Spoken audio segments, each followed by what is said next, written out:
Here's the real origin of Bigfoot.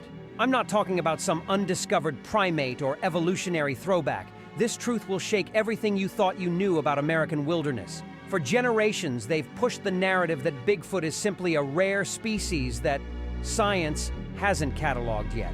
But no natural animal could possess the abilities witnesses consistently describe: superhuman strength, telepathic communication, and the power to become completely invisible when threatened. Picture this: a creature that leaves footprints deeper than a horse, but can climb vertical cliff faces without making a sound. How do you account for DNA samples that come back as unknown primate mixed with human genetic markers that shouldn't exist in nature?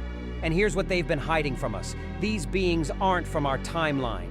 Mormon pioneers crossing the Rocky Mountains documented encounters with giant hairy men who spoke in ancient languages and seemed to know future events before they happened.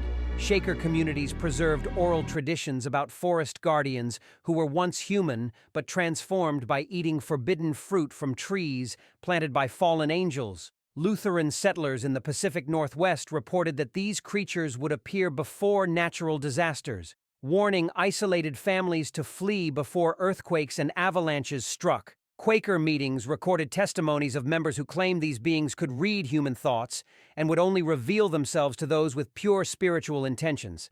Episcopal missionaries among native tribes learned that these entities were the original inhabitants of America, cursed by God to wander as beasts until the final judgment. They weren't just monsters, they were time-displaced Nephilim preparing for the end-times battle, and they're recruiting human allies for what's coming.